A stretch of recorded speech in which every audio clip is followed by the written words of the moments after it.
Assalamualaikum warahmatullahi wabarakatuh. Perkenalkan, nama saya Tarisa Kanaya Sasabila. Saya dari kelas LKB dengan nomor induk mahasiswa 2306218. Di sini saya akan menjelaskan fungsi dan proses manajemen sumber daya manusia beserta studi kasusnya.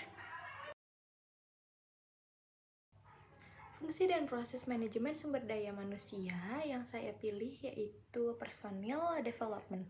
Apa itu personal development? Personal development adalah mengembangkan sumber daya manusia, termasuk di dalamnya program orientasi tenaga kerja, pendidikan, dan pelatihan.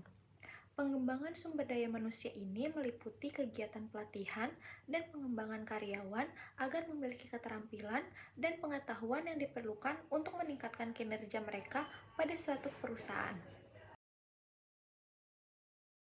Kenapa saya memilih studi kasus personal development? Karena saya merasa bahwa masih banyak sumber daya manusia yang belum melakukan pelatihan maupun pengembangan yang dilakukan oleh perusahaan yang ternyata sangat diperlukan untuk meningkatkan kinerja sumber daya manusia itu sendiri. Dan yang sudah melakukan pelatihan dan pengembangan sumber daya manusia, namun masih belum terjadi perubahan atau peningkatan dari kinerja sumber daya manusia itu sendiri. Lalu ada studi kasus yang saya pilih, yaitu studi kasus pada PT Visi Sukses Bersama Jakarta dalam pelaksanaan program pelatihan dan pengembangan karyawan. Kenapa saya memilih studi kasus pada perusahaan ini? Karena yang pertama, pada studi kasus yang saya pilih ini sangat berkaitan dengan fungsi dan proses manajemen sumber daya manusia yang saya pilih, yaitu personal development.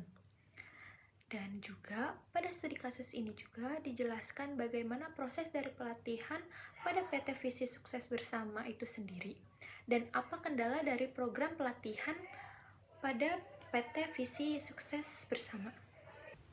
Pentingnya program pelatihan dan pengembangan menjadi sebuah kebutuhan bagi perusahaan yang ingin meningkatkan kemampuan, pengetahuan, dan pengalaman karyawannya di perusahaan. Seringkali terjadi pada karyawan baru bahwa kemampuan dan keterampilan yang mereka miliki belum sesuai dengan yang diharapkan oleh perusahaan. Sehingga biasanya perusahaan harus melakukan program pelatihan dan pengembangan untuk mereka, tidak terkecuali pada PT Visi Sukses Bersama. Persoalan yang timbul dalam pelatihan dan pengembangan seringkali belum sesuai dengan kebutuhan perusahaan, tugas, dan individu sehingga tidak mendukung prestasi kerja dan karir karyawan. PT Visi Sukses Bersama berupaya untuk meningkatkan prestasi dan produktivitas kerja karyawan dengan melakukan program pelatihan dan pengembangan yang bertujuan untuk mengurangi kesalahan atau kesenjangan pengetahuan yang dimiliki karyawan. Oleh karena itu, untuk meningkatkan kemampuan tenaga kerja, perusahaan harus menonjolkan usaha untuk mengembangkan kemampuan tenaga kerjanya. Pelatihan dan pengembangan karyawan pada PT Visi Sukses Bersama dilakukan selama 3 bulan. Tujuannya agar karyawan yang telah terpilih dalam tahap rekrutmen dan seleksi dapat mengerti dan dapat melaksanakan tugas-tugasnya dengan baik dan benar, serta karyawan lama supaya memiliki motivasi dalam bekerja. Prosedur pelatihan dan pengembangan karyawan pada PT Visi Sukses Bersama, yang pertama itu mengidentifikasi data calon peserta, kemudian supervisor pelatihan dan pengembangan menganalisis kebutuhan pelatihan dan pengembangan yang disesuaikan dengan kompetensi karyawan serta mengidentifikasi tujuan dan kriteria pelatihan. Selanjutnya, PT Visi Sukses Bersama menyusun program pelatihan dan pengembangan yang terdiri dari metode pelatihan dan pengembangan. PT Visi Sukses Bersama melakukan pemindahan tugas karyawan lama dari satu bagian ke bagian lain untuk menyesuaikan dengan pendidikan dan keahlian karyawan.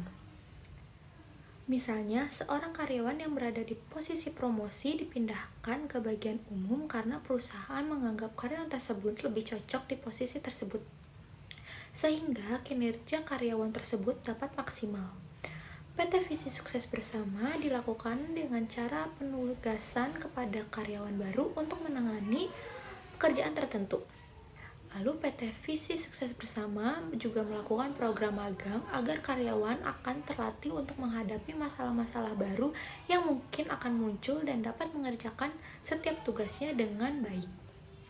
PT Visi Sukses Bersama melakukan pembekalan yang dilakukan oleh manajer kepada karyawan yang baru. Lalu HRD akan memberikan keputusan. Lalu tiba saat kegiatan pelaksanaan program pelatihan dan pengembangan yang terdiri dari jadwal pelaksanaan pelatihan dan pengembangan karyawan itu dilaksanakan. Lalu di akhir ada evaluasi, yaitu menilai program-program yang telah diadakan oleh PT Visi Sukses Bersama. Apakah target-target yang telah ditetapkan itu tercapai atau tidak? PT Visi Sukses Bersama mengadakan evaluasi mengenai pelatihan dan pengembangan. Karyawan tersebut harus memberikan laporan secara tertulis kepada perusahaan.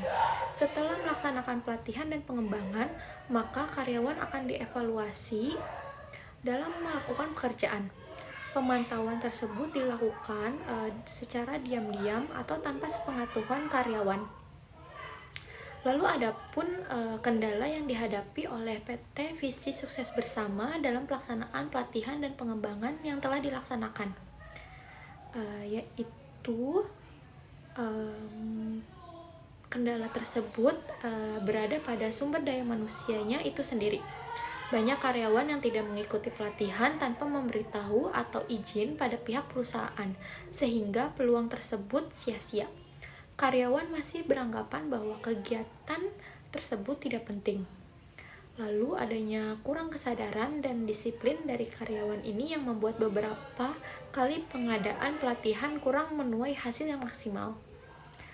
Lalu ada juga cara mengatasi kendala tersebut yang dilakukan oleh PT Visi Sukses Bersama, yaitu digantikan karyawan yang lain sesuai dengan bidang kerjanya yang sesuai, sehingga peluang tersebut tidak terbuang sia-sia.